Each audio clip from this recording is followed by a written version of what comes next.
gracias y muy buenas tardes para todos, para todas. Good afternoon to everybody here. Realmente es un honor estar compartiendo el día de hoy con esta comunidad Escolapia, de la que ya estoy aprendiendo mucho a través del Padre Javier. Quiero comenzar agradeciendo ciertamente al Padre por la invitación a poderlos acompañar en este evento tan interesante y tan importante, a celebrar con ustedes esta reunión que ocurre, según me dicen, cada 6 años, realmente un encuentro internacional. Y quiero saludar especialmente a las delegaciones de Colombia, mi país natal, y a las delegaciones de Chile y de México, mis países adoptivos.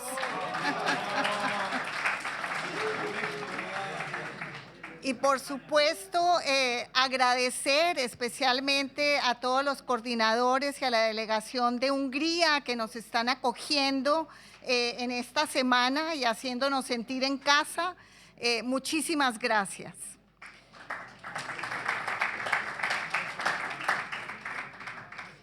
Bueno, el día de hoy voy a hacer una presentación sobre cómo anda el mundo de cara a los compromisos globales que se han adquirido a través de los distintos acuerdos internacionales dirigidos y convocados por las Naciones Unidas.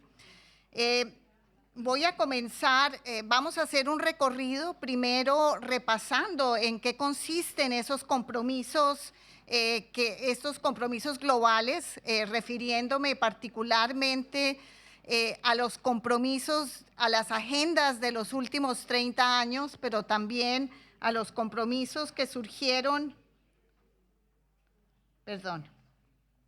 a los compromisos que surgieron aún antes en la declaración tan importante de los derechos humanos de 1948, donde por primera vez se establece el derecho a la educación como un derecho humano. Creo que ese hito hay que tenerlo en cuenta como un hito muy, muy importante para la educación del mundo, porque previo a ese hito, la educación no se consideraba un derecho. Hoy en día lo tomamos como algo natural, como algo que pensamos que siempre ha sido así. Pero la educación hasta ese año internacionalmente era un privilegio de unos pocos. Entonces, esta Declaración de los Derechos Humanos, en donde está la educación en su artículo 26 como derecho humano, es realmente un referente a tener en cuenta. Ha habido varias agendas globales a partir de 1990, la comunidad global, más de 153 países del mundo se reunieron a trazar un derrotero para atender la educación ante una serie de preocupaciones del estado del acceso a la educación en el mundo y sobre todo, de nuevo, refiriéndose a que ese derecho de la educación pues aún estaba lejos de cumplirse. La primera agenda global que se acordó fue la agenda que se llamó Educación para Todos. Quizás algunos de ustedes la recuerden, y fue una agenda que se estableció en 1990 con miras a cumplir unos objetivos para el año 2000 que después se extendieron hasta el año 2015. Esta agenda de Educación para Todos fue una agenda que se enfocó muchísimo en la educación básica, en garantizar el acceso a la educación básica, con una mira a los países en desarrollo, en vías de desarrollo, donde se concentraban los principales retos y déficit de la cobertura educativa. A esta agenda de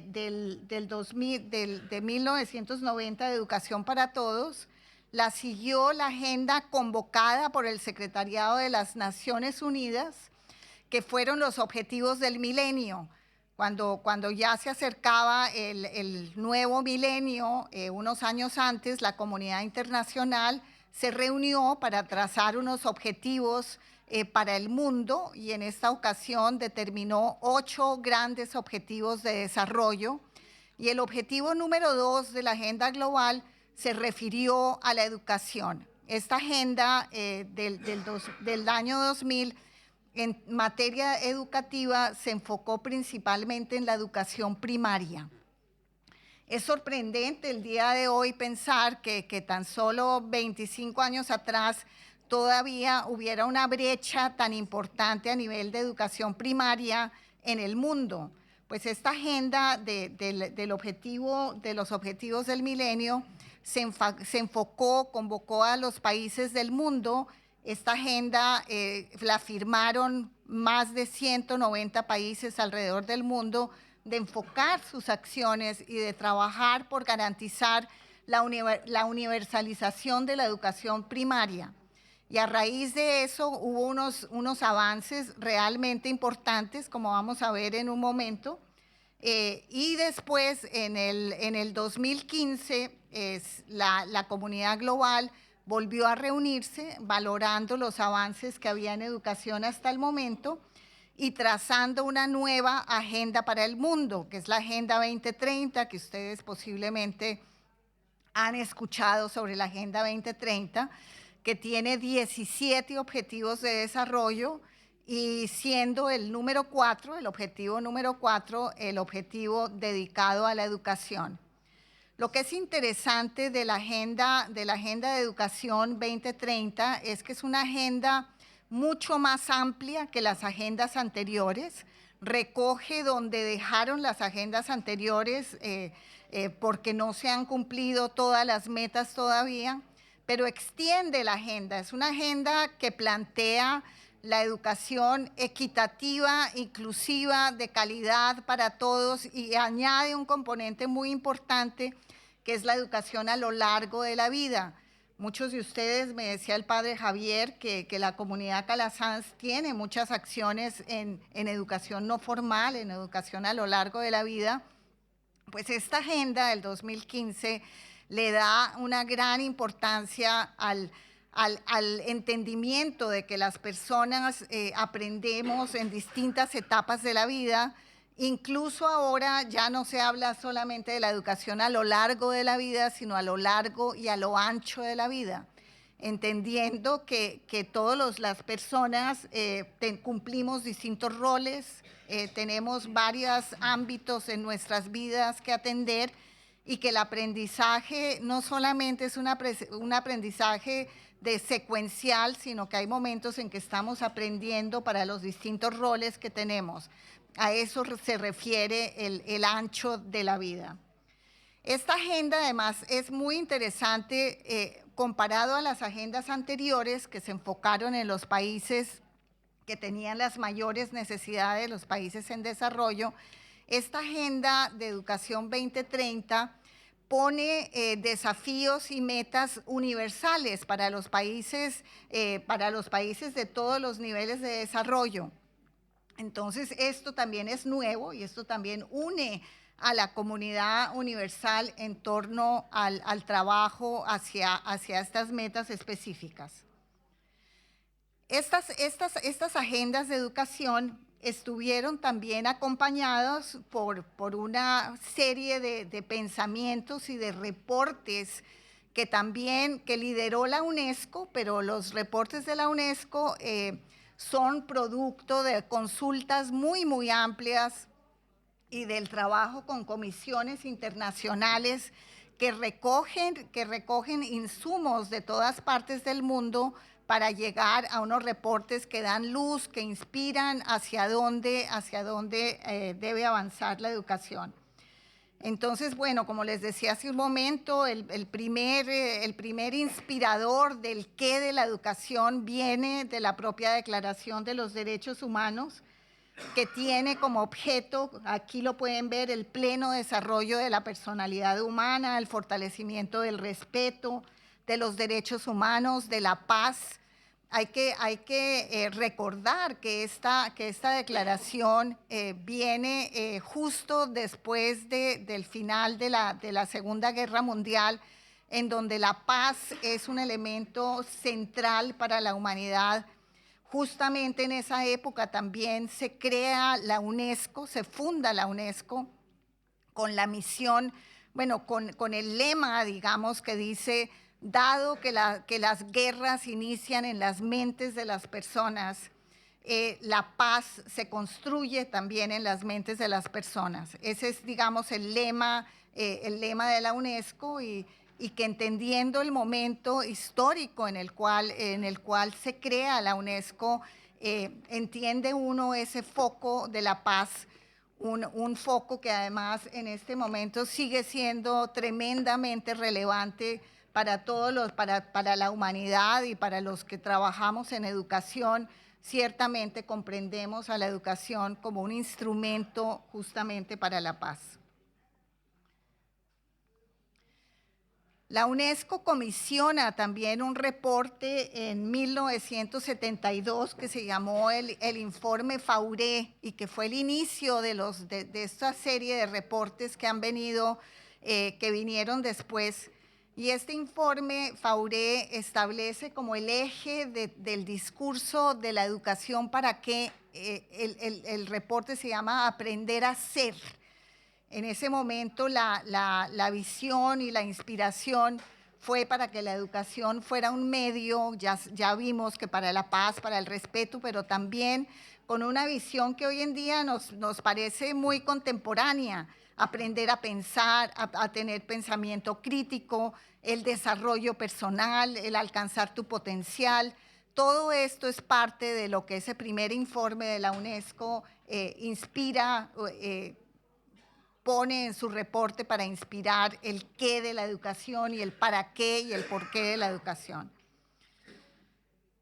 Siguió a este reporte unos cuantos años, más de 20 años después, un reporte que creo que ustedes como educadores probablemente lo conocen, que es el informe Delors, que es la educación encierra un tesoro, que trae una profunda visión humanista al sentido de la educación y que establece el qué de la educación en 4 pilares que seguramente ustedes conocen, que es el aprender a conocer, el aprender a hacer, el aprender a vivir juntos y el aprender a ser, que venía desde el reporte de Fauré.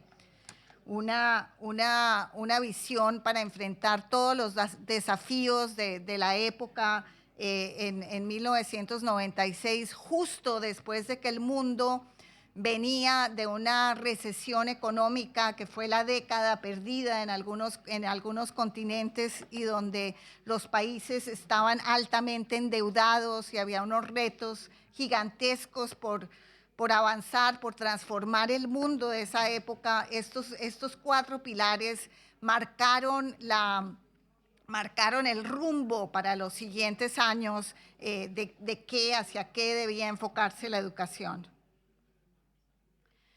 Hubo en esa época también las teorías del capital humano que influenciaron muchísimo la educación, que en algunos círculos se miran de mala manera, ¿no? porque piensan que es el fundamento de la educación utilitaria, pero la educación como elemento del capital humano pues ha sido muy influyente en la educación en el mundo.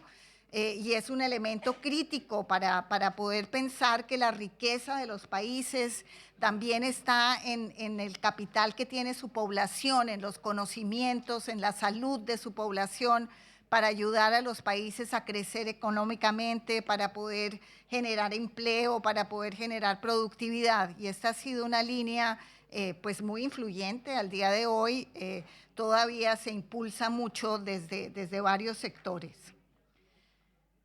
Y el último reporte, ya del 2021, que es el reporte que no sé si conocen, si no lo conocen, los invito a leerlo, es un reporte muy interesante, que se llama Reimaginar juntos nuestros futuros, y es un reporte que parte de un análisis de las múltiples crisis y desafíos que tiene la humanidad en estos tiempos, hablando por supuesto, del enorme desafío del cambio climático, de la transformación digital, de los temas políticos que nos polarizan, de todos esos elementos que marcan esta era, y donde este reporte agrega un quinto eje a lo que venía del informe del ORS, y agrega, ahí se los pongo en la casita, que es el logo de la UNESCO. Ese quinto pilar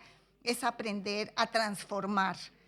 Entonces y un poco me encantó escuchar hace un ratito a los padres, al provincial y al padre Javier, hablando de que en Calasanz el tema de la transformación es un eje central de su tarea.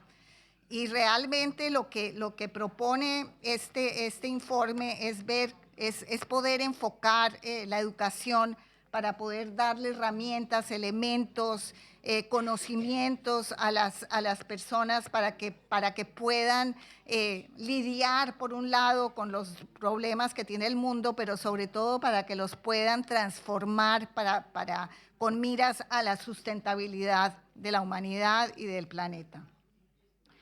Entonces, bueno, esas han sido como las grandes filosofías que han guiado esta agenda internacional.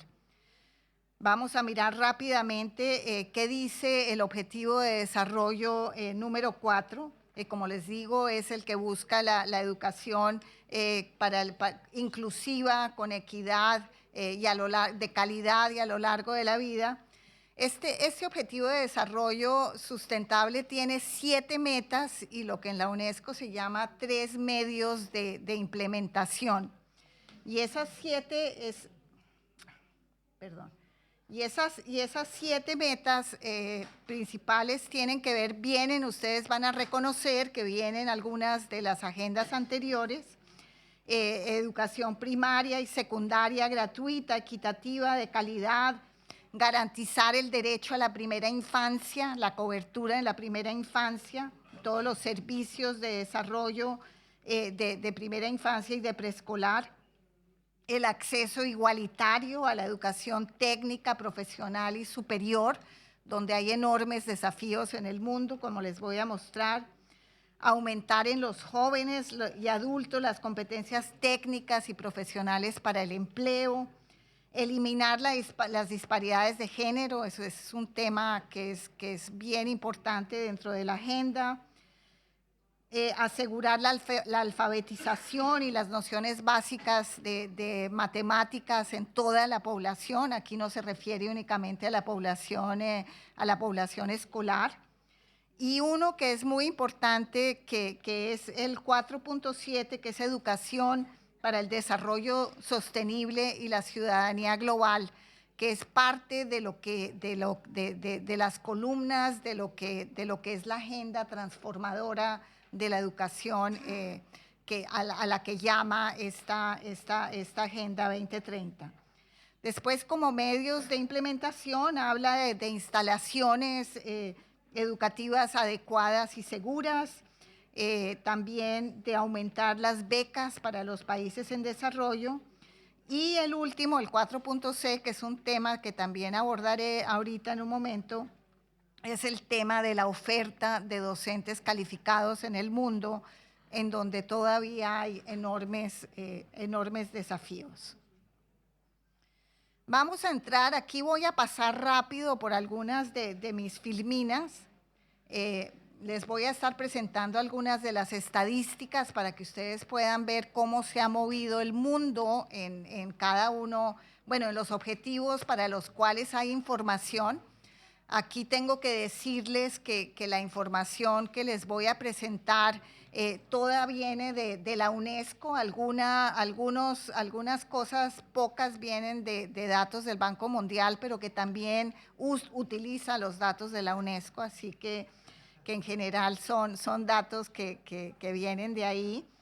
Y también decirles, estos datos, el seguimiento global de la información es una tarea tremendamente compleja. Hay grupos de países que no reportan, entonces algunos de algunos de los datos que les voy a mostrar no tienen datos para algunos países del mundo. Pero bueno, es como la mirada que tenemos actualmente y la que nos va indicando cómo vamos.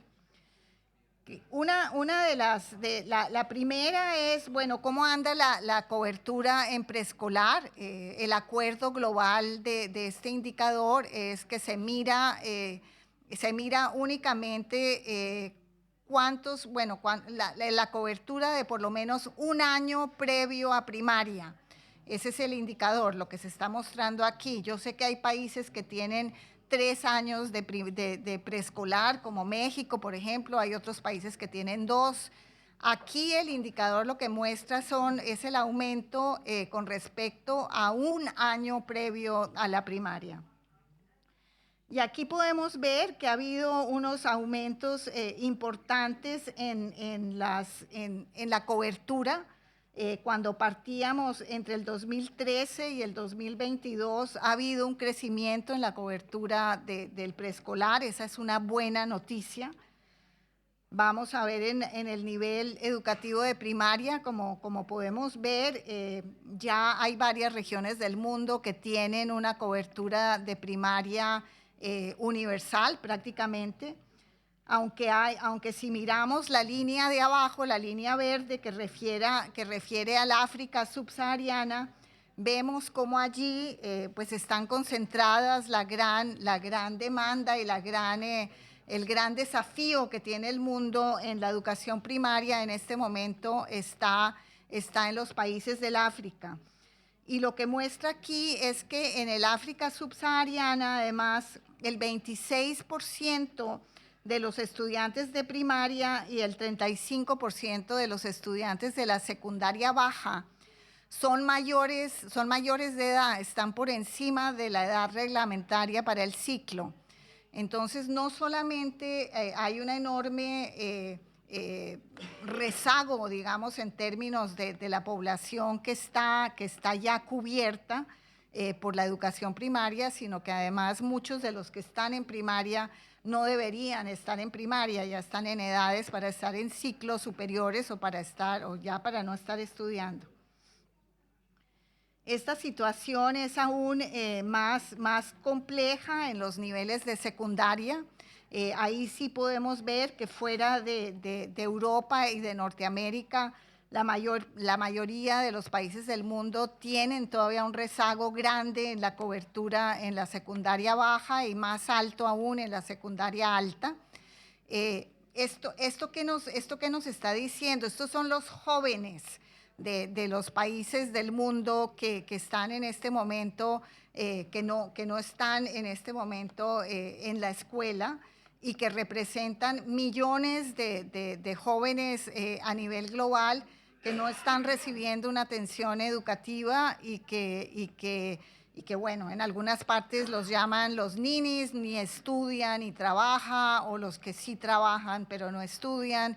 Y creo que es una situación pues que requiere una atención global urgente, pensando que son nuestros jóvenes, son los que van a estar prontamente o ya están ingresando al mercado laboral en condiciones pues mínimas, seguramente en condiciones muy precarias, y que hacia adelante van a convertirse en, pues van a tener pocas posibilidades de tener los ingresos que les permitan tener una vida fuera de la pobreza.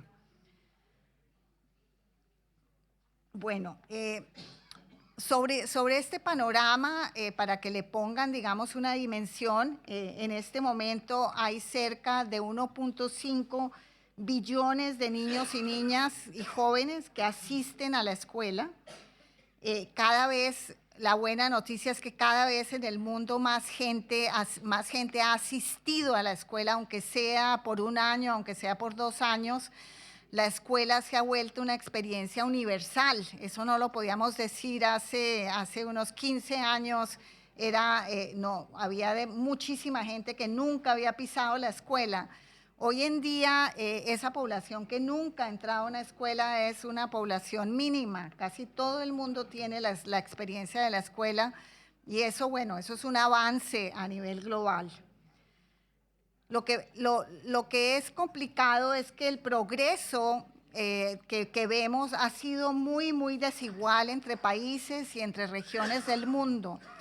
Y estos datos además tampoco dan cuenta de las diferencias que hay dentro de los países, ¿no? Vemos las diferencias entre regiones, pero en algunos países las diferencias internas pueden ser incluso más grandes que las diferencias que hay de un país a otro.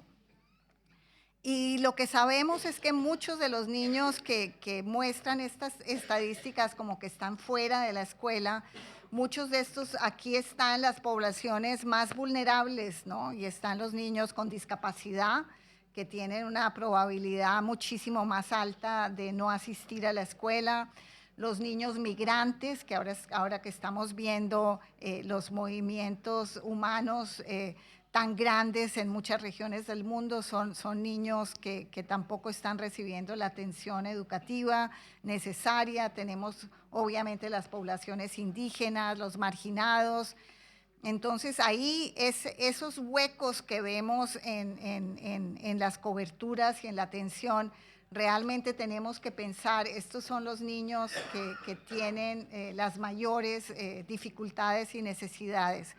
Es impresionante cuando uno mira, por ejemplo, los datos de América Latina y uno mira cuáles son los niños que no asisten a la primaria y la cifra no ha variado prácticamente en los últimos 20 años.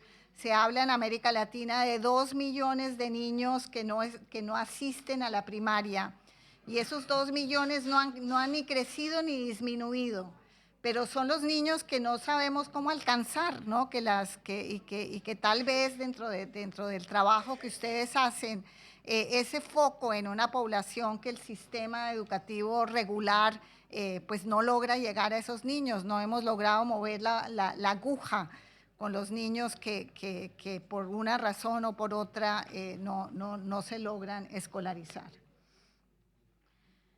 Y después, bueno, más de la mitad de todos los niños y todos los adolescentes no escolarizados del mundo están en la región del África subsahariana, ¿no? Eso también, muchas de las agendas en este momento pues tienen como prioridad los países que están en el África subsahariana. La ayuda internacional también está muy enfocada en esa zona del mundo y realmente los desafíos en ese lugar del mundo son enormes. Veamos ahora qué ha pasado con la educación superior. En la educación superior es interesante porque entre el 2000 y el 2022 la matrícula en la educación superior se duplicó. Vean ustedes, pasamos de 100 millones de estudiantes en el mundo en educación superior a tener 256 millones de estudiantes en educación superior, un cambio realmente fenomenal. Pero de nuevo podemos ver las diferencias por las distintas regiones, por las distintas regiones del mundo. Podemos ver el crecimiento, pero también la diferencia que hay. De nuevo el África subsahariana con una cobertura bajísima, y mientras que América, Norteamérica y Europa pues con unas coberturas bastante altas. Otro desafío que tenemos en educación es cuántos estudiantes terminan los ciclos educativos. Entonces sabemos que los niños entran a primaria, pero no sabemos, pero no todos terminan, ¿no? Aunque en educación primaria la tasa de finalización, bueno, aquí lo podemos ver. Aquí no tenemos datos sino para América Latina, para el Asia Central y para el sureste asiático y para el África subsahariana. Y lo que podemos ver es que ha mejorado, vamos mejorando desde el 2013 hasta ahorita, más y más niños están terminando el ciclo de primaria, pero aún podemos ver que las tasas de culminación pues siguen teniendo un enorme desafío, ¿no? En la Cuando vemos, a ver, creo que esa gráfica tiene algún problema, me da la impresión. Sí, esa gráfica 6 tiene un error porque la terminación en primaria en América Latina es más alta que lo que dice esa gráfica, pero bueno. La eficiencia terminal en nivel de secundaria baja, también podemos ver que en la secundaria baja, en el África subsahariana no terminan sino el 68% de los que empiezan la secundaria baja, o sea, se pierden como 30% de los niños que empiezan no terminan, mientras que en América Latina casi el 20% de los niños que empiezan la secundaria baja no la terminan. Y aquí también podemos ver en la secundaria alta es todavía más grave, pues en América Latina el 64% de los que empiezan terminan, o sea, hay casi 40%, 36% que no terminan nunca la secundaria alta. Así que tenemos, bueno, un enorme desafío no solamente en que ingresen a la escuela, sino que terminen el ciclo. Veamos qué está pasando con la paridad de género. Esta es una estadística también bien interesante, porque podemos ver pueden ver la diferencia que había en 1970 más o menos entre las niñas que iban a la escuela y los niños que iban a la escuela. Y podemos ver cómo se ha ido cerrando la brecha. Hoy en día hay prácticamente paridad para la educación primaria, va más o menos el mismo número de niñas que de niños a la escuela primaria. En la secundaria empiezan a ser más las niñas que van a secundaria que los niños, aunque hay prácticamente paridad.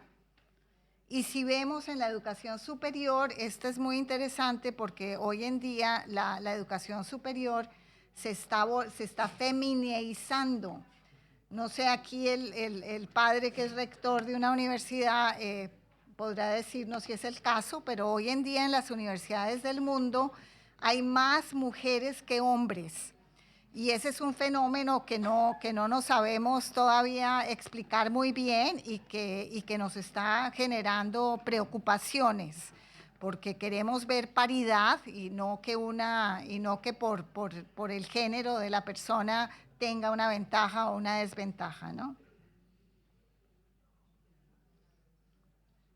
Y aquí podemos ver en los que se gradúan de educación superior.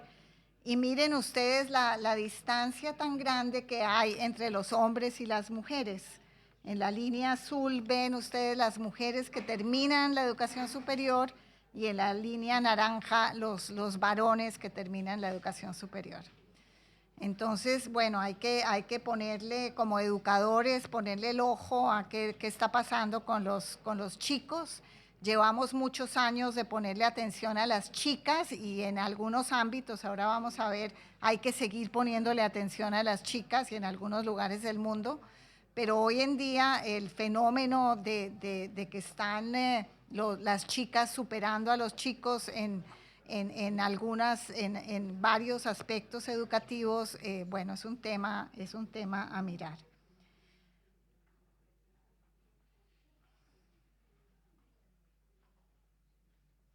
Y esta gráfica es muy interesante porque aquí voy a tener que usar, ¿esto se puede quitar? Bueno, esta gráfica es interesante porque en los puntos más oscuros, los puntos violetas son los varones y los puntos amarillos son las niñas, y son las diferencias en lo que llaman la pobreza de aprendizaje.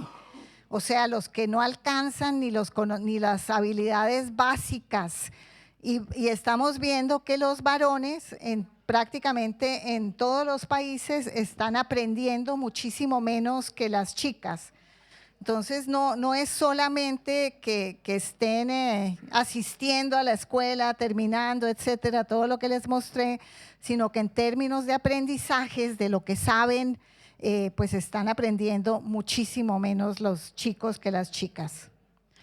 No obstante, aquí hay factores que también llaman la atención, y es la participación de las niñas, de las mujeres en las carreras STEM, en la ciencia, la tecnología, la ingeniería y las matemáticas, en donde vemos que en esas carreras sí tienen mucho menor representación las chicas que los chicos.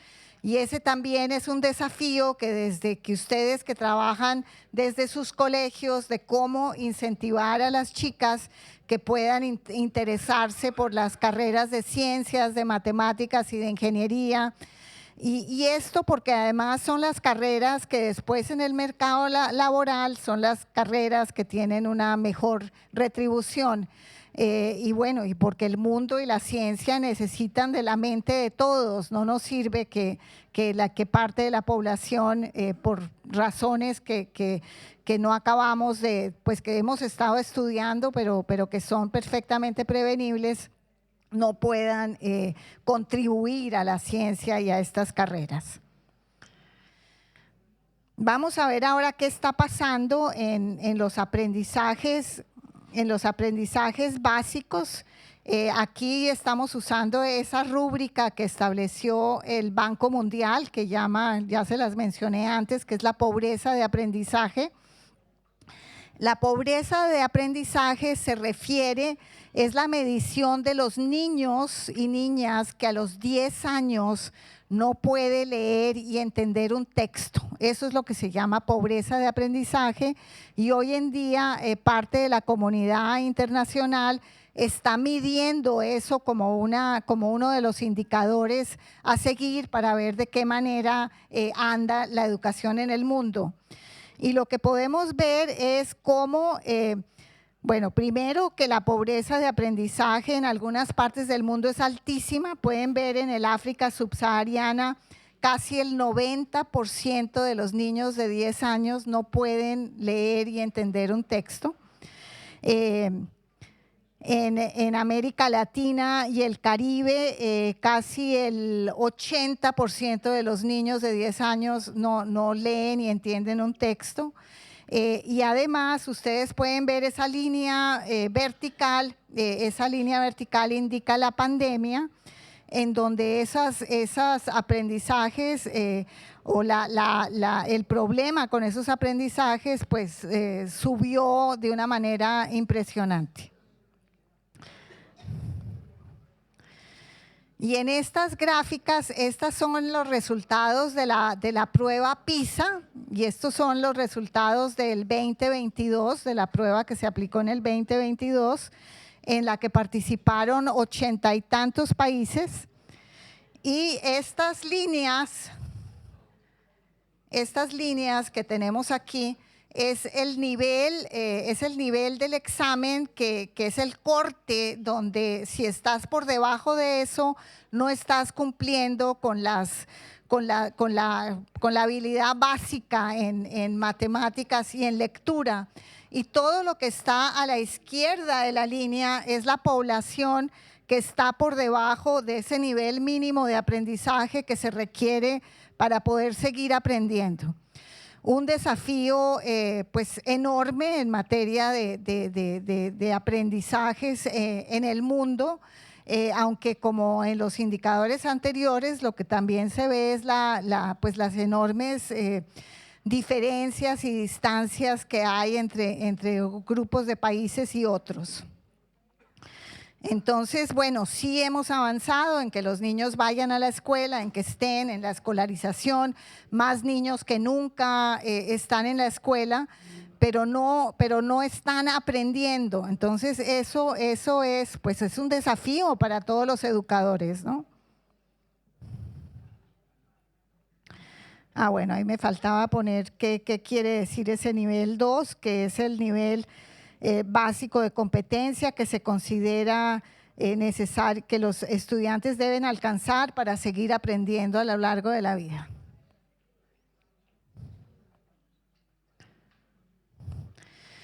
Bueno, vamos a mirar los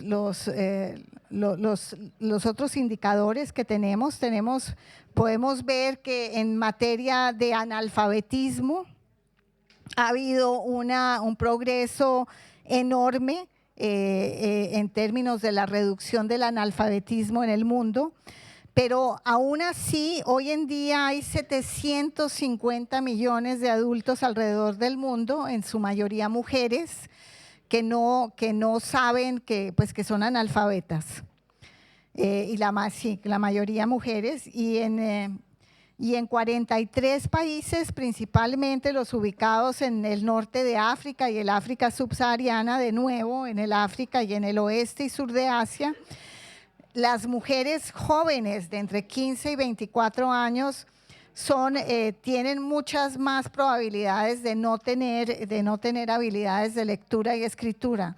Este dato es importante porque muchos pensamos que el analfabetismo pues empieza a concentrarse en la población de más edad, y muchas veces la reducción del analfabetismo no responde necesariamente a que haya habido políticas exitosas, sino a que es población mayor y es población pues que ha ido falleciendo. Pero si vemos este dato de la población entre 15 y 24 años, pues eso sí es muy preocupante porque es población joven que está arrastrando este tema del analfabetismo. Y ahora vamos a ver la meta que les decía, que era la 4.7, que se refiere al desarrollo sostenible, que dice así la meta: asegurar que todos los alumnos adquieran los conocimientos teóricos y prácticos necesarios para promover el desarrollo sostenible. Y aunque no hay una definición en este momento acordada de cómo abordar la educación para el desarrollo sostenible y la interpretación de cómo educar en el desarrollo sostenible, tiene muchísimas definiciones que pueden, pues algunas reduccionistas, a pensar que el desarrollo sostenible se atiende solamente con la educación ambiental. Lo que sí sabemos es que, que lo que están aprendiendo los niños y las niñas aquí en algunas escuelas es todavía muy, muy insuficiente. Aquí hay una muestra de algunos países del mundo que aplicaron unos exámenes que permiten saber qué tanto saben los estudiantes en secundaria baja, o sea, los estudiantes de 13, 14 años, sobre la ciudadanía global y sobre la sostenibilidad. Pues en el país en que mejor les va, solo es el 70%. ¿No? De los que adquieren, llegan al 70% en un puntaje de 100. Entonces tenemos todavía pues un desafío muy grande, el desarrollo sostenible.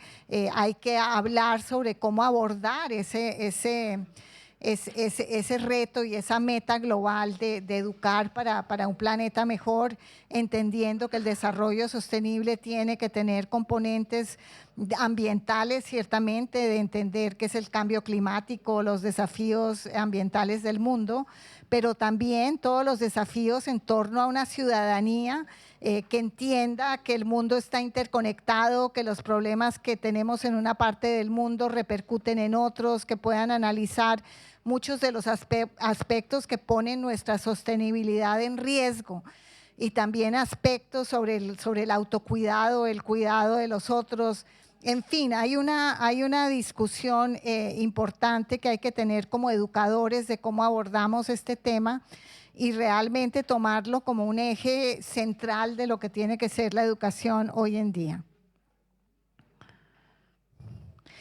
Aquí decía este indicador de cómo medir el avance del mundo en materia de educación para el desarrollo sostenible. Como les decía, es un tema que la comunidad internacional no ha logrado llegar a un acuerdo que permita hacer una comparación y de esa manera poder medir un avance a nivel global en ese sentido. Pero sí sabemos que el desafío está presente y que hay que abordarlo. Bueno, en materia, ya viendo las metas, como les dije, los medios de implementación de la agenda del ODS 4, hay uno que refiere a las instalaciones educativas, No hay buenos datos a nivel internacional que puedan comparar cuál es la necesidad que hay en materia de instalaciones educativas en el mundo.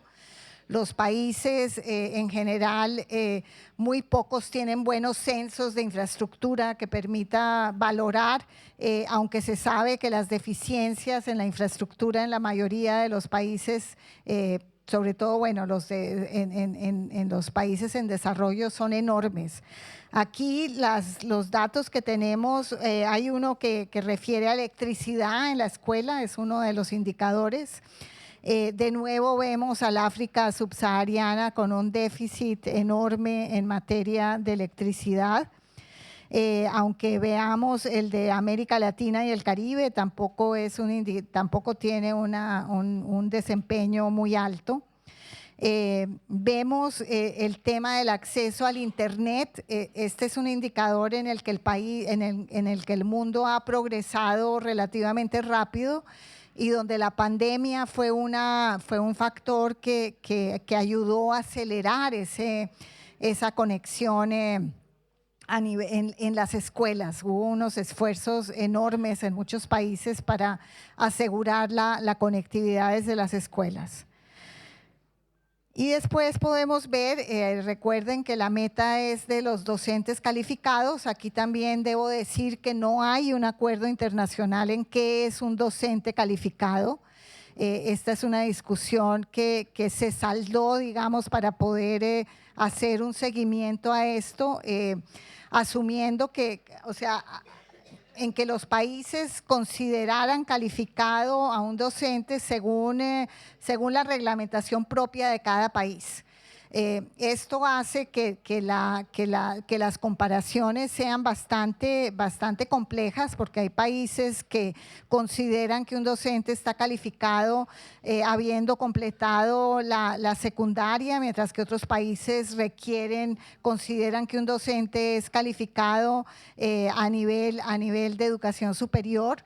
En fin, ahí hay un tema de definiciones que no hace muy fácil hacer una comparación de cómo están los países unos con otros, ¿no? Lo que sí es un tema y que comentábamos, creo que en la mañana con el padre Javier, es que el mundo está experimentando un enorme déficit de maestros, de docentes. La UNESCO calcula que en el mundo hacen falta más de 44 millones de docentes para poder cubrir las necesidades actuales, las necesidades además de mejorando las coberturas que como les mostré, si se inscribieran los niños que no están en la escuela, si se inscribieran, el requerimiento de docentes es altísimo, pero también para mejorar las situaciones de hacinamiento que hay en las aulas en muchos países. Sabemos, por ejemplo, que en el sureste asiático, en la India, en Bangladesh, en algunos países del África, es común ver profesores, docentes atendiendo grupos de hasta 100 o 150 estudiantes. Entonces también ese déficit de docentes es para atender y para poder mejorar esa situación de hacinamiento. Preocupa también que cada vez menos jóvenes están interesados en ingresar a carreras de docencia. Y recuerdo por aquí, los chilenos no me dejarán mentir, en Chile hay una campaña para poder interesar a los jóvenes a ingresar a las carreras de docencia, y hay varios países en donde se está viendo ese desinterés, lo que hace pensar que en el futuro no muy lejano vamos a tener este déficit, va a ser aún más grande. Y algunas de las, aquí se puede ver, por ejemplo, además de ese tema del ingreso a la docencia, es que muchos docentes abandonan la docencia, sobre todo en los primeros años. Aquí se puede ver cómo, por ejemplo, en primaria, el dato que tenemos es que En el 2015, el 4.6% de los docentes de primaria abandonaban el cargo, y en el 2022 ya eran 9% de los docentes que estaban abandonando el cargo. La pandemia fue también uno de los elementos que hizo que esta situación fuera aún más complicada, porque la pandemia supuso un factor de altísimo trabajo y de altísimo estrés, y muchísimos docentes pues dijeron ya no seguimos con esto. Entonces, ese es un tema grave. Y este creo que ya es el último indicador que tiene que ver con cómo anda el financiamiento de la educación en el mundo. El acuerdo global de financiamiento es que los países debieran invertir un mínimo del 4% de su Producto Interno Bruto en el sector educativo, y el 15% como mínimo del gasto público total en educación. Bueno, pues aquí vemos cómo varias regiones del mundo no llegan a ese estándar que se acordó. No me voy a detener en esto, pero solamente para que se lleven una idea de que en materia del financiamiento público para la educación, pues hay unos enormes desafíos. Bueno, estos gráficos únicamente se los pongo para mostrarles, no me quiero detener, pero simplemente mostrarles esta barrita. El azul oscuro en cada barrita es el porcentaje de países que está haciendo un progreso rápido en materia de los indicadores que les muestro.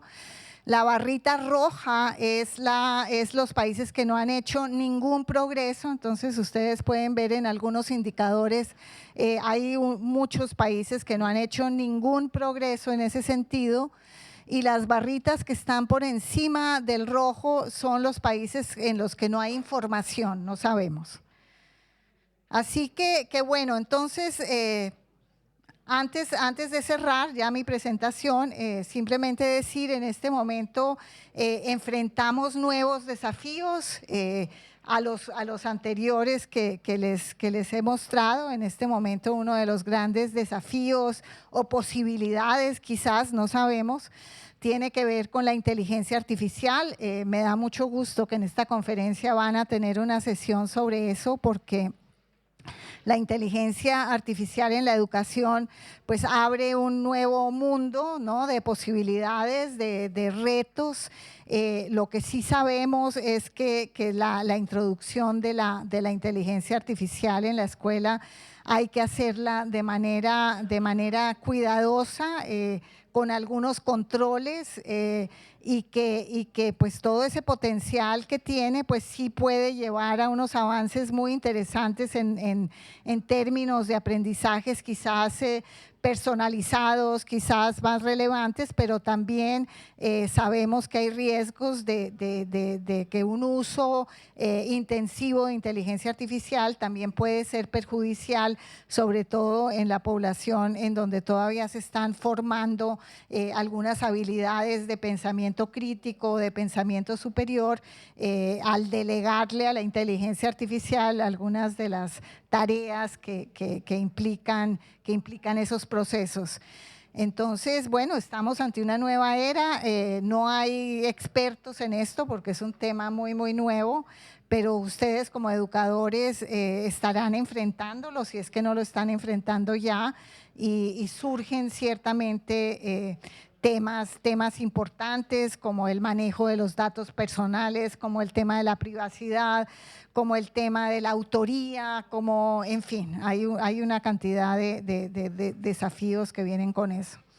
Por otro lado, pues entre otros desafíos que vienen, todo el tema de la paz, que nos preocupa tanto y que está generando en este momento además enormes movimientos de personas que como ya vimos son las personas migrantes que están en movimiento, son las personas a las cuales es más difícil llegar con los servicios básicos y con todo el cumplimiento de los derechos que tienen. Y ese es un escenario que se está complejizando día a día. Toda la polarización ideológica y política que estamos viendo en el mundo, que nos está haciendo que como humanidad no estemos pudiendo trabajar juntos, cooperando de una manera que sea de la manera que necesitamos para que el mundo prospere y prospere para todos. Así que estamos en un mundo con varias instancias que nos van a desafiar, que van a hacer que desde la educación tendrán un peso importante, cómo la educación puede formar mentes y formar personas que puedan encontrar soluciones y que aprendan a colaborar y que aprendan a respetar, y por eso pues todos los temas que mencionaba antes y que son parte de esta agenda universal. Y solo ya para cerrar, bueno, aquí las palabras de la directora general de la UNESCO, que dice: la educación es el motor clave de sociedades prósperas, inclusivas y pacíficas. Sin embargo, la educación de calidad corre el riesgo de ser el privilegio de unos pocos si no se toman medidas serias para dar a los niños de todo el mundo la misma oportunidad de aprender y prosperar. Y esto es en una reunión global de educación en donde se pide el liderazgo, la audacidad para cambiar el rumbo y aumentar las inversiones en la educación, aplicando mecanismos renovados de solidaridad entre los países de ingresos altos y bajos. Bueno, ya con esto termino y abro a cualquier comentario, pregunta, discusión, si alguien tiene algún comentario.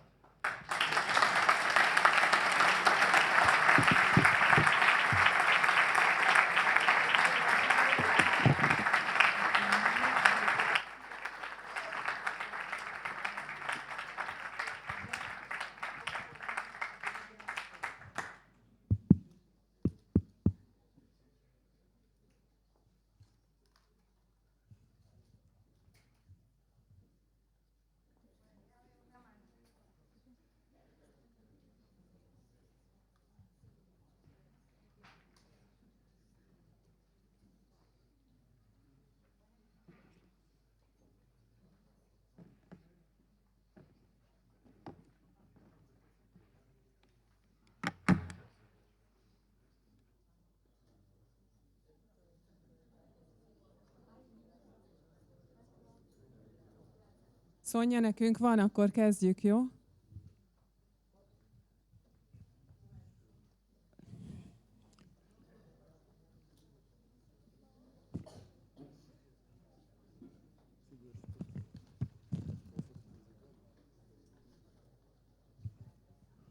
Bom dia, professora.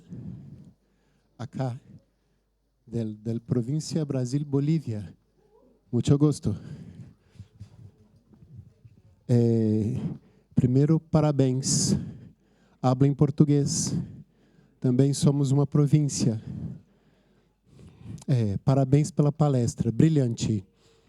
Temos várias questões. Primeiro, gostaria de discutir com a senhora a relação do modelo produtivo com a educação de jovens. Isso afasta o docente. Em Brasil, quando vemos o dado, a América Latina tem um número de docentes suficiente, não necessário, suficiente. Neste momento, o Brasil enfrenta um déficit de professores, assim como a senhora, como você falou sobre o Chile.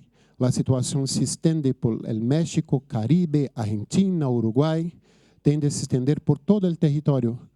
Como lidar com essa questão? Sí, el tema, como mencionábamos hace un momento, el tema del déficit de docentes.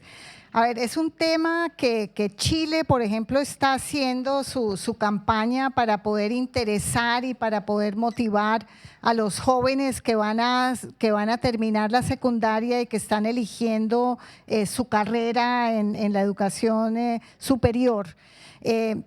Yo creo que parte de las dificultades en la docencia también tienen que ver con las políticas respecto a los salarios docentes, a las condiciones de trabajo de los docentes, que hay que mejorar, ¿no? Hay que reconocer que en muchos países las condiciones de trabajo son extremadamente difíciles para los docentes. Es una tarea solitaria. Muchas veces los docentes no tienen un acompañamiento, sobre todo en sus primeros años de ejercer la docencia, y no tienen los apoyos y la motivación y los salarios suficientes para poder seguir en la docencia tranquilamente y bien. Entonces yo creo que hay que trabajar en ese sentido, ¿no? Por un lado, creo que dándole el prestigio a la profesión, haciendo visible el valor de la profesión docente, es también bien importante que la sociedad valore la tarea docente, pero también que eso represente pues un nivel de ingreso y unas condiciones adecuadas, ¿no? Gracias. ¿Aló? ¿Aló? Hola, soy Cecilia Miranda, encargada de Educación y Comunicación en Chile, Más Fuerte. ¿Dónde? Y quería comentarte que efectivamente, bueno, nosotros como Escuela Pía de Chile tenemos un proyecto estratégico donde nos importa, entre otras cosas, la formación del profesorado, que es la experiencia que queremos presentar acá. ¿Por qué? Porque si valoramos la tarea del educador, obviamente ese educador va a trabajar contento y va a dar lo mejor de sí. Casualmente habíamos ocupado muchos de los documentos que tú presentaste en un módulo que llamamos el módulo 1 de Pedagogía Calasancia. Contrastamos estos datos de la UNESCO también con el informe que hace Chile a la OCDE. En los informes de la OCDE salimos bajitos, pero en Latinoamérica estamos bastante bien posicionados por el tema precisamente de la cobertura, y se hizo un esfuerzo bien grande desde el gobierno de Michelle Bachelet para dar cobertura a la educación parvularia, creando un modelo que trabajaba conjuntamente el Ministerio de Salud y el Ministerio de Educación en Chile Crece Contigo, que tiene un material muy potente para cuidar la salud de nuestros niños, pero también educarlos desde la primera infancia, desde los 3 meses. Y ha sido un esfuerzo conjunto. Nosotros como Escuela Pía de Chile tratamos de buscar, yo creo que es importante investigar. Siempre lo decimos a nuestros docentes en estos módulos de formación: no se queden con lo que dice la televisión, no se queden con el reporte del gobierno de turno, hay que investigar, profundizar, tener datos y usarlos para saber qué es lo que tenemos. Y fundamentalmente, con mis colegas decimos: valoremos lo que sí tenemos. Chile ha mejorado mucho en infraestructura, tanto en el sistema de salud, pero también en la infraestructura en los colegios. Y eso es muy importante. Nuestros niños, aunque suene duro decirlo, están bien alimentados, desayunan, almuerzan, toman once en el colegio, y también nos preocupamos de que reciban buenos libros, que accedan a la literatura, que accedan a libros de texto. Entonces, bueno, comentar que estamos contentos y que creemos que hay que seguir esforzándose y estudiar bastante. Eso. Sí, muchas gracias, y realmente Chile merece un reconocimiento por el trabajo que está haciendo en ese sentido. Muchas gracias. Buenas tardes. A mí me hizo pensar mucho este tema la pregunta, voy a empezar por la vía negativa. Si alcanza con pagar buenos salarios. Y mi opinión personal es que el modelo formativo de los docentes está en crisis. Es decir, ¿qué es formar un docente y el valor que le da la sociedad a eso, ¿no? Obviamente que desde la tradición escolapia, para Calazán el docente era, primero que todo, una persona amada que tenía que saberse amada. Y desde ese lugar, que es descubrir el amor de Dios, pueden nacer todas las demás entregas, dedicaciones, perfecciones. A mí me parece que el modelo a veces universitario tecnológico ha cubierto algunas necesidades, pero se ha olvidado de otras que hacen a una verdadera formación docente. Por eso me parece que es muy interesante lo que decían recién, porque el desafío de la formación docente no es solamente la formación docente inicial. Y retomaría lo que dijo el padre Pedro. Para que haya innovación, para que haya pasión, tiene que haber identidad. Y ahí es donde tenemos los problemas, me parece a mí. Sí, muchas gracias. Y yo estoy de acuerdo con usted. Todos los estudios que yo conozco, al menos, de qué hace a un buen docente, dejan un porcentaje muy grande que lo llamamos la caja negra, pero que tiene que ver mucho con esas características y esa mirada personal, que tiene que ver con esa vocación, con ese compromiso, con esa, bueno, con todas esas habilidades y actitudes que no sabemos bien cómo medir, ¿no? Pero que son realmente fundamentales. Yo creo que esa es una discusión que hay que seguir teniendo, ¿no? Es una discusión que francamente yo no considero que esté saldada y que, como usted dice, hay muchas facetas que hay que tener en cuenta. Muchas gracias. Sí. Yo soy de la provincia de Estados Unidos, Puerto Rico, y me gustaría comentar y que nos preguntáramos nosotros, los que estamos aquí como docentes, ya estamos formados, nos tenemos que preguntar, ¿nos estamos preocupando por las exigencias de los gobiernos o nos estamos preocupando por la calidad que le damos a los estudiantes, a nuestros alumnos en nuestras aulas? Porque realmente a veces pensamos solamente en cumplir las expectativas del gobierno, pero no pensamos en la cantidad y eso pensamos en la cantidad y no en la calidad. Y eso puede ser un detonante para que grandemente pues las mujeres se sigan motivando, pero los hombres no. Y no hay una motivación en eso. Así que en parte eso es lo que me llevo de esto, que estamos dando cantidad o calidad. Esa pregunta muy importante y muy relevante, sí. Y yo creo que la calidad también pasa por las expectativas que tenemos sobre los estudiantes, ¿no? ¿Qué queremos realmente? Si estamos pensando y con altas expectativas, pues realmente estaríamos esforzándonos porque puedan desarrollar todo su potencial y más, ¿no? Y que puedan avanzar, que cuando nos quedamos contentos simplemente con cumplir una normativa establecida. Gracias. Buenas tardes. Buenas tardes. Muchas gracias. Me preguntaba antes en la exposición si no era oportuno considerar la tasa de la natalidad a nivel del mundo, que está bajando considerablemente, y eso influye en la asistencia de los muchachos a los colegios, ¿no? Y por otro lado, desde la UNESCO a veces se promulga mucho que los estados y los gobiernos pues están cogiendo toda la educación, y eso limita también el ejercicio y la vivencia de nuestro carisma, ¿no? Esas dos cosas como interrogantes, preguntas. Bueno, sí, muchas gracias por sus preguntas. El tema de la disminución, digamos, de que vemos que los muchachos no están asistiendo a la escuela, no tiene nada que ver con la tasa de la natalidad, porque esos cálculos se hacen sobre la población que hay hoy, no con la población no con la demografía de la población, si me explico bien. Ahora, no obstante, esos cambios demográficos lo que pues van a abrir oportunidades en algunos países de poder mejorar la atención, porque ya hay menos presión demográfica por recursos escasos, ¿no? Entonces, en ese sentido puede ayudar. Ahora, lo que sí es interesante también aquí ver es las diferencias que hay entre países y entre regiones del mundo respecto a la tasa de natalidad. No, en este momento, pues grandes partes del mundo están disminuyendo, ya la tasa de natalidad está por debajo de la tasa de reposición, se llama así, no sé si estoy usando el término correcto.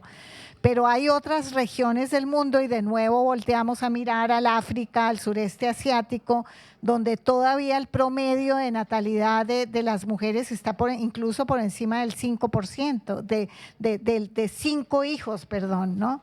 Entonces ahí todavía estamos viendo un crecimiento poblacional importante, así que bueno, pero ese es un buen punto.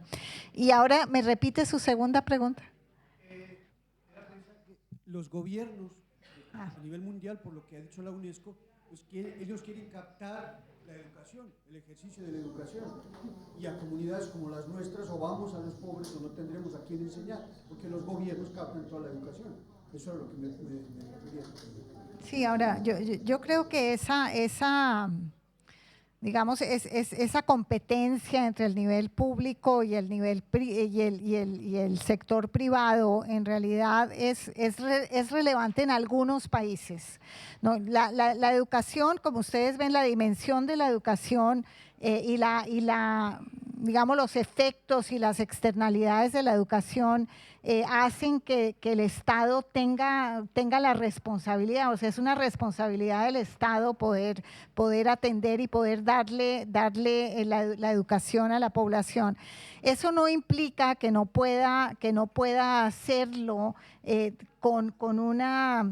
asociándose con el sector privado para algunos enfoques, para algunas poblaciones, para algunas tareas específicas, o porque los padres quieran elegir un tipo y modelos de educación específicos.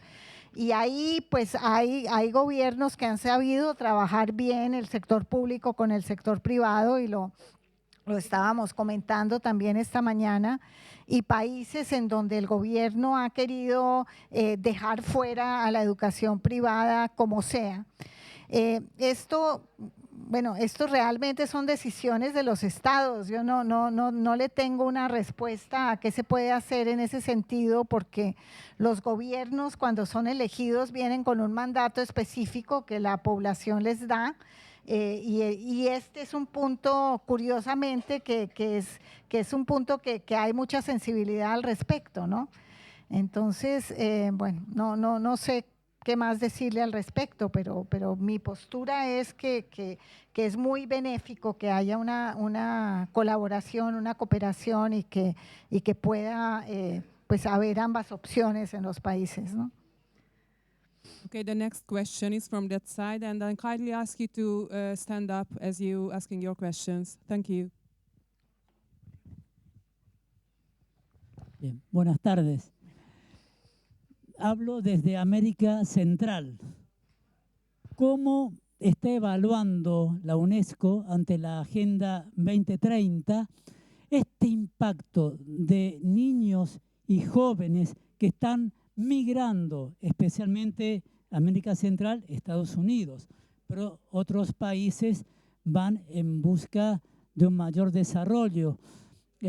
Niños y jóvenes que no llegan a terminar la primaria. Bueno, para los escolapios esto nos rompe el corazón y nos desafía. ¿Está esto mismo en la agenda?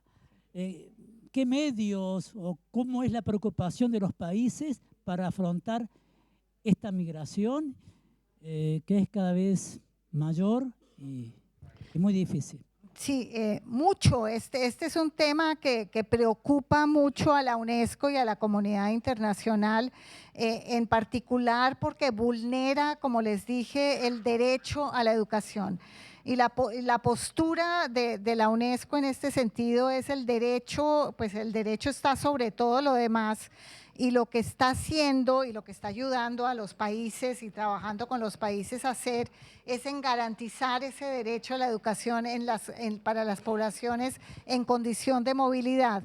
Y una de las maneras en que se está haciendo es llegar a los acuerdos de los países de acogida, de quitar las barreras de ingreso a la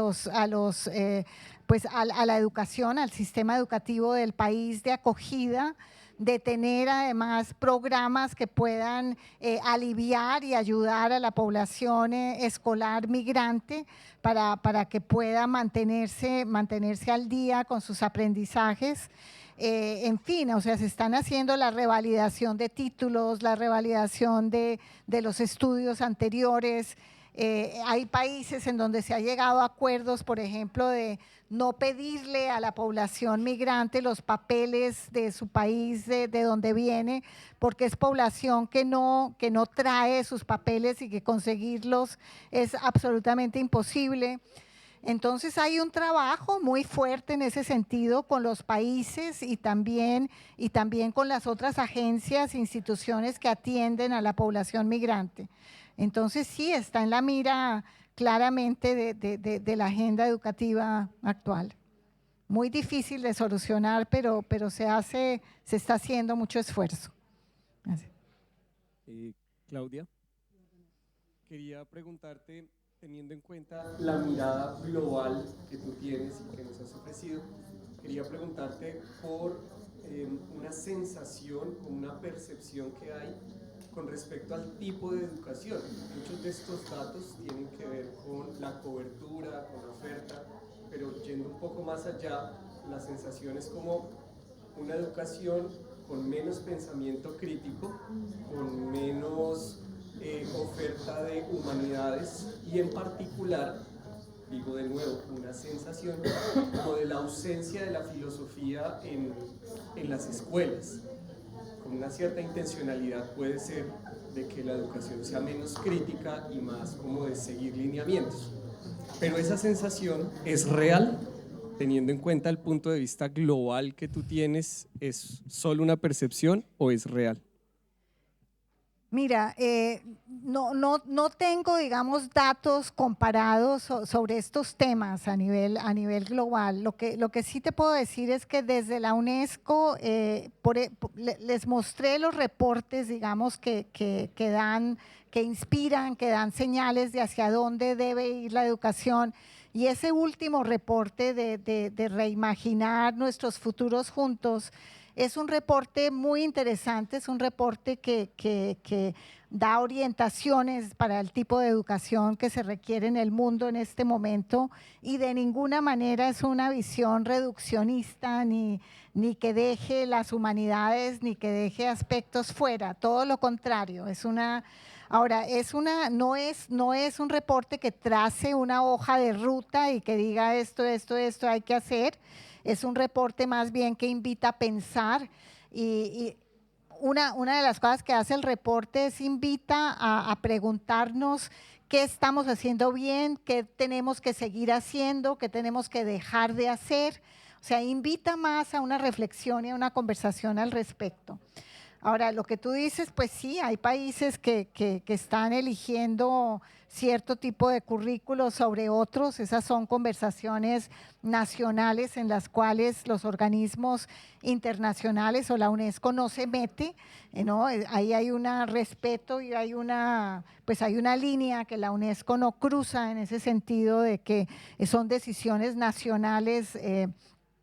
Los temas curriculares, se dan orientaciones, pero la decisión finalmente es de cada país.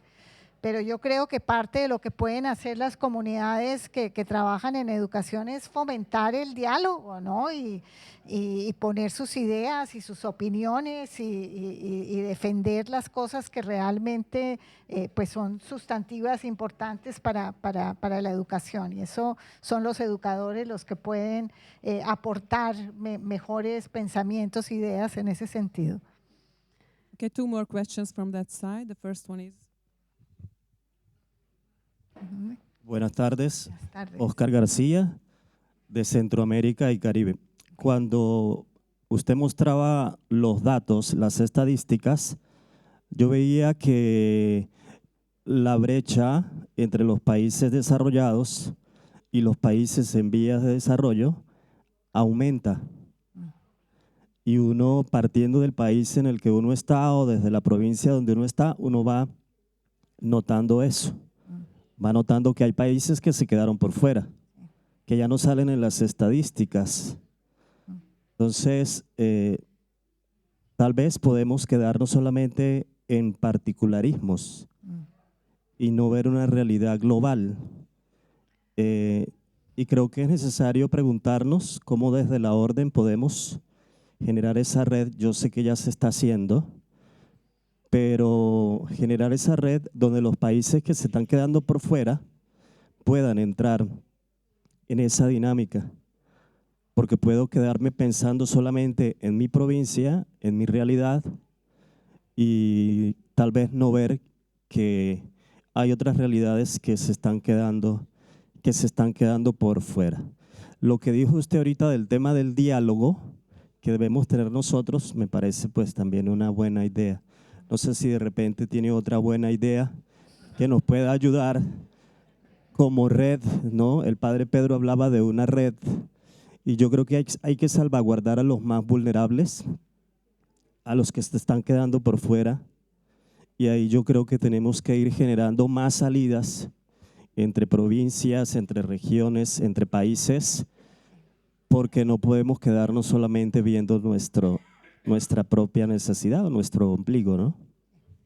Sí, sí, muy buen punto y yo creo que, bueno, el tema que usted dice, hay cosas de los países que no se reflejan en las estadísticas porque los países no reportan sus datos, ¿no?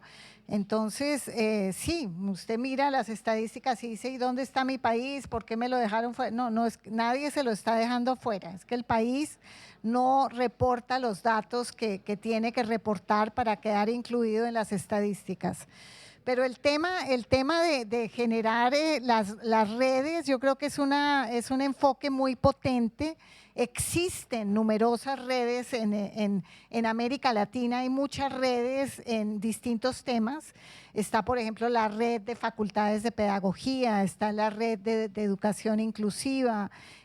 Bueno, en fin, hay la red de migración que me preguntaban hace un momento. Hay como 19 países que forman parte de la red de temas de migración en educación. En fin, yo creo que hay que buscar dónde están esas redes y unirse, y donde no haya redes en los temas que les interesan, pues un espacio como este es un espacio donde ustedes pueden salir el viernes con una red conformada, ¿no? Decir, bueno, vamos a hacer una red y vamos a trabajar sobre estos temas y vamos a sumar a ciertos actores que estén en nuestro medio y en nuestros países, y vamos a trabajar sobre eso, ¿no? Eso yo creo que es muy importante. La UNESCO trabaja mucho a través de las redes y de promover la creación de redes en los distintos temas para que haya colaboración. My name is Tamás from Hungary. My question is about the gender part of your presentation. Two parts. The first part, you mentioned that the boys don't like to learn so much than the girls, in very simple words. But there are. Do we have research? Why is it? It's only the question of the society. What is the methods? How they can help to get interested in learning. The second part, 3 decades ago, when I studied in the university pedagogy, then we saw some researches about the IQs on males and IQ, intelligence measures on the intelligence distribution of girls and boys. And the boys was something like that. The girls was something like that. So there were more higher and more lesser girls than boys. Maybe I don't know. It's only a sociological or gender question. Maybe there can be biological background as well. I don't know. Is it possible in that era to research it? So this is the two part of my questions. Bueno, muchas gracias. Bueno, la primera parte de qué se puede hacer y por qué los niños en este momento, los varones, están aprendiendo menos y están teniendo peores resultados educativos. Hay que recordar primero que venimos de todo lo contrario, ¿no? Hace unos años los varones tenían mucha mejor participación en la escuela que las niñas y tenían mayores niveles de aprendizaje.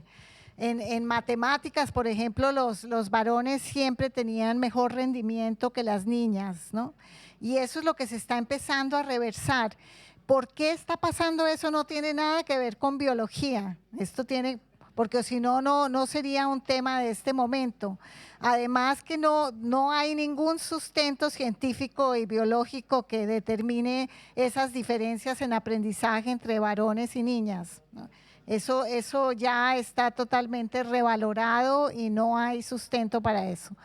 Ahora, ¿por qué los niños en este momento? Bueno, hay presiones. Una de las teorías que hay es que las escuelas se han, al tener muchas profesoras mujeres, porque la docencia es una profesión muy femenina, ¿no? No hay roles que estén inspirando a los varones hoy en día. Por otro lado, porque las posibilidades y la oferta en el mercado laboral favorece a los niños, a los hombres, a los varones. Entonces es más eficiente, más costo efectivo para un varón dejar la escuela y entrar a trabajar que para una niña. A las mujeres en el mercado laboral y sobre todo en esas etapas iniciales tienen menos oportunidades. Entonces para los varones es más atractivo salir al mercado laboral. Y bueno, no habrá otras razones sociológicas, es un tema que hay que seguir estudiando de qué es lo que lleva a que los varones estén teniendo esas dificultades por falta de interés, por tener cosas que compiten, en fin, no hay una respuesta única al respecto. Thank you very much.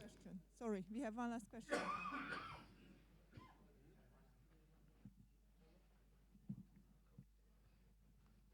I think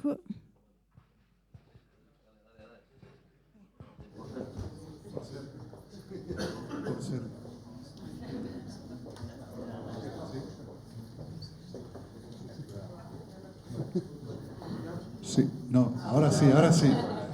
Bueno, compro mi participación, uso los boletos de metro que me han dado para comprar y solo decir, aquí en Europa por lo menos, y me consta que también en otros lugares del mundo, estamos teniendo un problema muy grave con la meta 4.5, porque aquí se está entendiendo por la mayor parte de los países, no tanto como promover esa paridad de género, sino promover una ideología de género que se está imponiendo a las escuelas y que está incluso condicionando y cuestionando el proyecto educativo de las escuelas. Y nos está creando, como digo, en Europa de forma mayoritaria, es un tema que se ha tratado ya en el Comité de Conferencias Episcopales Europeas y también en el Comité Europeo de Educación Católica, y se está tratando con mucha preocupación porque en muchos países, yo por lo menos de donde vengo, de España,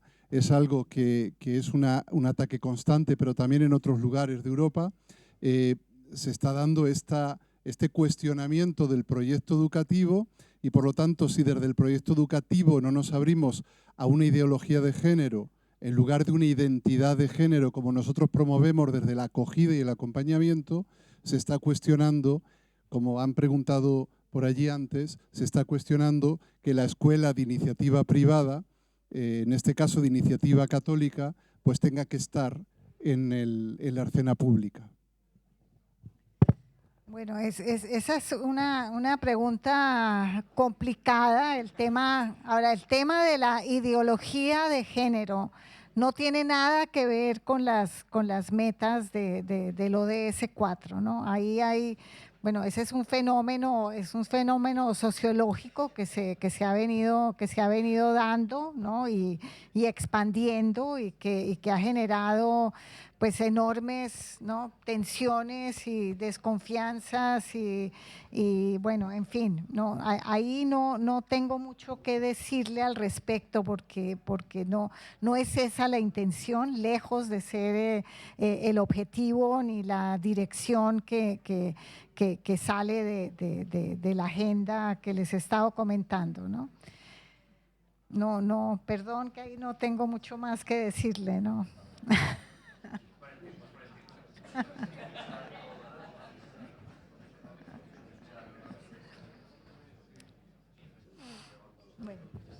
Thank you very much, Claudia. Muchas gracias.